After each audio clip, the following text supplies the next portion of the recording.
Okay, so today's video is going to be pretty off the cuff. Just going to talk a little bit about something that's been on my mind and something that's been in the news and people talking about it on YouTube and social media.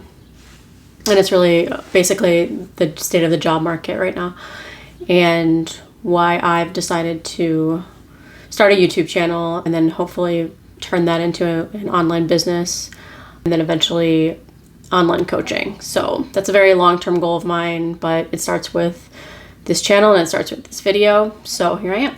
And I think that I also hope it reaches somebody out there that's struggling with either trying to find a new job that, you're unhappy in your current job, or you've been laid off, or you had to quit your job for personal reasons and you found yourself month 2, 3, 4, 5, 6 of job searching, and it's not really getting better. It's actually getting worse. So I left my last 9-to-5 job in June of last year, so June of 2024. And I dabbled with the idea of doing something outside of corporate position and kind of explored that path briefly last summer, and then sort of had a panic moment where that wasn't going to work and I had to get serious about, finding income. So I started to look again, started applying for jobs in my hometown. That started like late September, early October.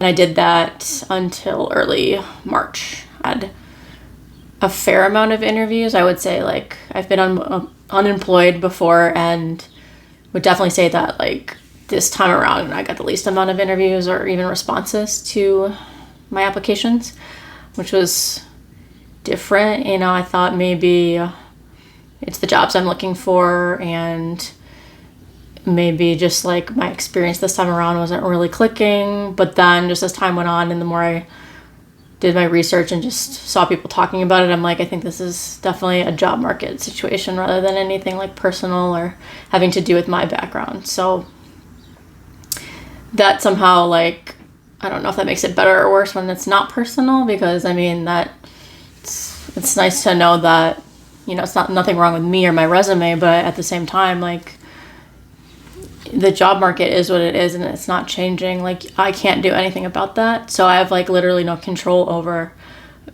my probability of getting a job. So that was definitely like a moment where I had to reassess my situation and decide like, what am I really going to do with my career and my life from this point forward? And just a little context, like I'm in my early 40s.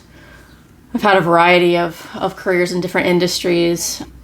I think I have a lot of valuable skills and experience, but I also kind of a serial job hopper and have had a lot of jobs and a few, career breaks and I guess like gaps that, I have to explain, and that's difficult. So when I'm looking at people that like don't have those issues and their resume is a lot cleaner and they have more, like, I guess, loyalty to a company because they've only had a few jobs or been in a few places. I'm competing with those people too, and they're struggling to get a job. So it's one of those things where you just have to be real about it. And luckily, I'm in the position where financially I'm okay for the time being.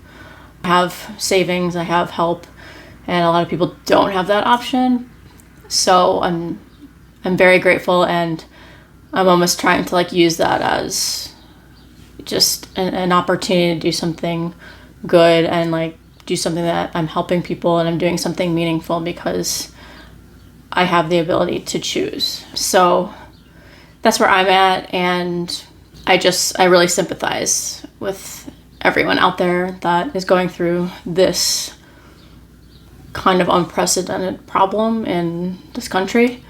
I get pretty emotional when I talk about my experience and when I think about others going through something similar, because it's just one of the hardest things anyone can go through. And if you have a job and you're, content or at least like okay with it, not miserable, definitely consider yourself lucky, because I've read that we're sort of in two job markets. One's like, if you have a job, you're more likely to keep it because they're maybe not doing as many layoffs, or companies are holding on to the people that they have, but they're also not hiring any new people. So you're kind of like grandfathered into this certain market we're in where you'll probably be fine, like depending on what industry you're in.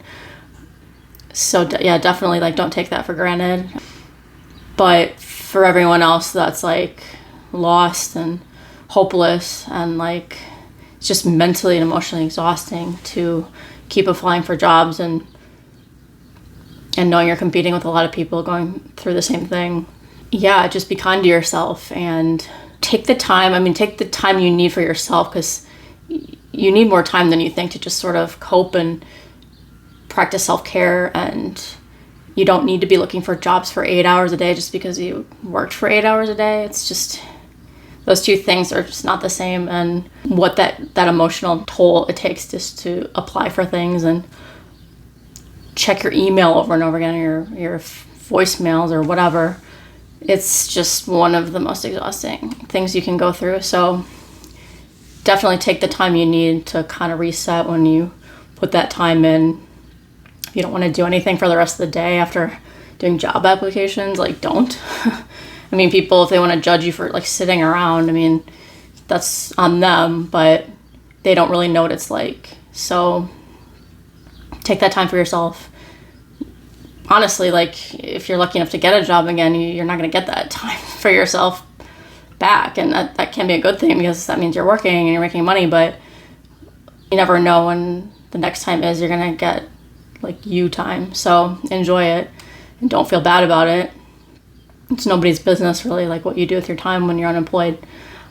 But also like when you're feeling more inspired or just you have more energy and you're able to kind of push it a little further, explore other things, like maybe gain some new skills and learn how to create a YouTube channel or a website, or even dabble in the idea of like a side hustle or a small business on the side. Like you can always go back to a 9 to 5, like if an opportunity presents itself, that's awesome. And definitely keep yourself open to whatever comes along. But I'm just glad that I'm using this time to expand like what I can do, because, you know, I've got the time to do it, and you never know, like if I got a job, I could do YouTube in addition to that, or I make this my full-time thing, like you never know. But I feel good knowing that I'm using the time for something that like means something to me and could be valuable down the line. And there's just no shame in like spending the majority of your time on things that maybe aren't in the job search bucket. So if you're spending 75% of your day on yourself or your side projects and 25% on looking for a job, as long as it's benefiting you and your long-term goals, like go for it. There's just like no tried and true method or roadmap for somebody like looking for a job or looking for their next opportunity. So that's all I got for today, but kind of a hot topic, and just want to make sure anyone out there who's struggling like knows they're not alone. I'm going to be here chatting about, you know, what I feel is important at this stage of my life, and it's going to sort of cover lots of things, like basically just how to slow down but still be productive, how to, you know, best manage your time based on your energy level, things like that. So if that's something that sounds good to you and you can relate to the struggle of just modern life and trying to be the best version of yourself while not burning out, like that's what I'm all about. So definitely consider subscribing, and I will see you in the next video.